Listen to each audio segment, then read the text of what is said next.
আসসালামু আলাইকুম। এটিএন বাংলা সংবাদে সবাইকে স্বাগত জানাচ্ছি ফাতিহা শাফি। ৫ অগস্ট রাজধানীর চাংখারপুলে শিক্ষার্থী আনাস সহ ৬ জনকে হত্যার ঘটনায় সাবেক ডিএমপি কমিশনার হাবিবুর রহমান সহ ৮ পুলিশ সদস্যকে অভিযুক্ত করে পূর্ণাঙ্গ প্রতিবেদন দাখিল করেছে আন্তর্জাতিক অপরাধ ট্রাইব্যুনালের তদন্ত সংস্থা। জুলাই আগস্টের গণহত্যা মামলায় দাখিল করা এটি প্রথম পূর্ণাঙ্গ প্রতিবেদন। ওই হত্যাকাণ্ডের নির্দেশদাতা হিসেবে সাবেক প্রধানমন্ত্রী শেখ হাসিনার বিরুদ্ধেও প্রমাণ পাওয়ার কথা জানিয়েছেন চিফ প্রসিকিউটর তাজুল ইসলাম। বিস্তারিত মাজহারুল হক মুহাজিরের রিপোর্টে। ২০২৪-এর ৫ জুলাই থেকে ৫ আগস্ট আওয়ামী দোসর ও পুলিশ সদস্যদের নির্মমতা দেখেছে গোটা বিশ্ব। গেল ৫ আগস্ট রাজধানী চানখারপুলে ১০ম শ্রেণীর ছাত্র আনাস সহ ৬ জনকে প্রাণঘাতী অস্ত্র দিয়ে গুলি করে হত্যা করে পুলিশ। এই ঘটনায় করা অভিযোগের তদন্ত শেষে সাবেক ডিএমপি কমিশনার হাবিবুর রহমান সহ ৮ পুলিশ সদস্যকে অভিযুক্ত করে চিফ প্রসিকিউটরের কার্যালয়ে প্রতিবেদন দাখিল করে তদন্ত সংস্থা। আমরা সব একেবারে টপ কমান্ডার এবং সরাসরি সম্পৃক্ত তাদেরকে বিচারের আওতায় আনব। যদি এখানে আপনি সব পুলিশকে বিচারের আওতায় আনেন তাহলে কখনোই এটা জাস্টিস হবে না বলে আমরা মনে করি, এবং এটা প্র্যাকটিক্যাল না। সরাসরি সম্পৃক্ত যারা তারা এবং তাদের সুপিরিয়র কমান্ডারদেরকে বিচারের আওতায় আমরা আনছি। সে কারণেই ৮ জনকে আইডেন্টিফাই করা হয়েছে। আরও যে সমস্ত ঘটনা ঘটেছে সেগুলোর জন্য তদন্ত অব্যাহত আছে। যেমন চানখারপুর এলাকায় শুধু পুলিশ না, কিন্তু সেখানে আওয়ামী লীগ, যুবলীগ, তাদের কমিশনাররা এরাও সম্পৃক্ত ছিল। তাদের ব্যাপারে আলাদাভাবে তদন্ত চলমান আছে এবং তদন্ত সমাপ্ত অন্তে তাদের বিরুদ্ধে চার্জশিট আসতে পারে, মানে সম্পৃক্ততা পেলে। এটা কিন্তু এন্ড না।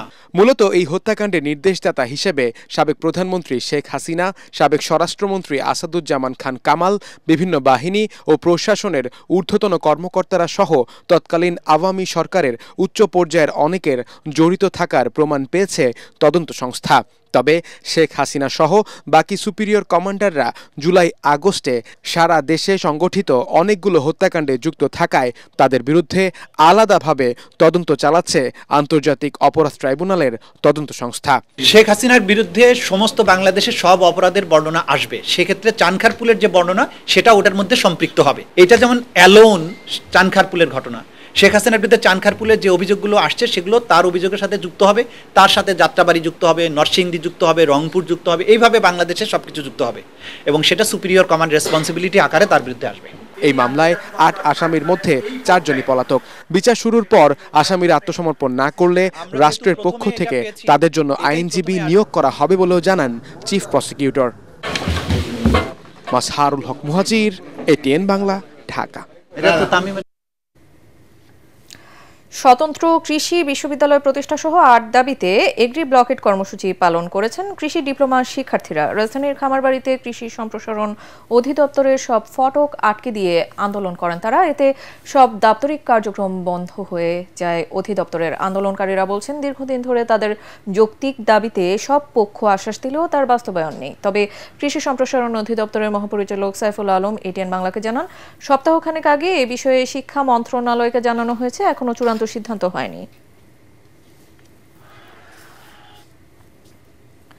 প্রধান উপদেষ্টা ডক্টর মোহাম্মদ ইউনূসের কাছে প্রতিবেদন জমা দিয়েছে শ্রম সংস্কার কমিশন।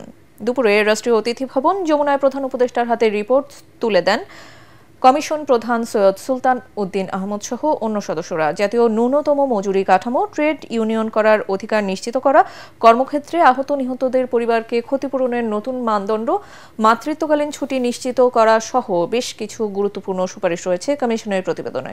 গত নভেম্বরে বাংলাদেশ ইনস্টিটিউট অব লেবার স্টাডিজের পরিচালক সৈয়দ সুলতান উদ্দিন আহমদকে প্রধান করে ১৯ সদস্যের শ্রম সরকার কমিশন গঠন করে দেয় অন্তর্বর্তী সরকার। বেসরকারি প্রাইম এশিয়া বিশ্ববিদ্যালয় ক্যাম্পাসে ছুরিকাঘাতে জাহিদুল ইসলাম পারভেজকে নিহতের ঘটনায় গ্রেফতারকৃত ৩ জনকে ৭ দিনের রিমান্ডে নিয়েছে পুলিশ। তারা হলেন মোহাম্মদ আল কামাল শেখ ওরফে কামাল, আলভি হোসেন জুনায়েদ এবং আলামিন সানি। পুলিশ জানায়, গ্রেফতারকৃতরা পারভেজ হত্যাকাণ্ডের সাথে জড়িত ছিল। সিসিটিভি ফুটেজে তাদের উপস্থিতি শনাক্ত করে মহাখালী ওয়্যারলেস গেট এলাকা থেকে তাদের গ্রেফতার করা হয়। তারা পারভেজ হত্যা মামলার এজাহার নামীয় আসামি।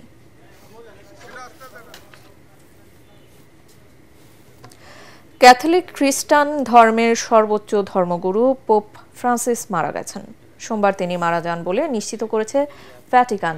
এর আগে পোপ ফ্রান্সিসের স্বাস্থ্যের অবস্থা সংকটজনক বলে জানানো হয়েছিল। এক বিবৃতিতে জানানো হয়, কার্ডিনাল ফারেল দুঃখের সাথে পোপ ফ্রান্সিসের মৃত্যু ঘোষণা করেছেন। তিনি বলেন, প্রিয় ভাই ও বোনেরা, গভীর দুঃখের সাথে আমাদের পবিত্র পিতা ফ্রান্সিসের মৃত্যু ঘোষণা করছি।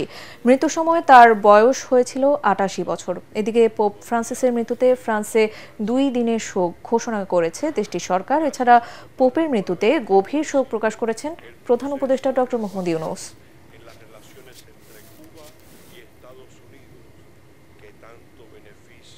পরবর্তী সংবাদ দেখার আমন্ত্রণ জানিয়ে এখনকার মতো শেষ করছি। এটিএন বাংলা সংবাদ ইউটিউবে দেখতে ব্রাউজ করুন, youtube/ATN Bangla News।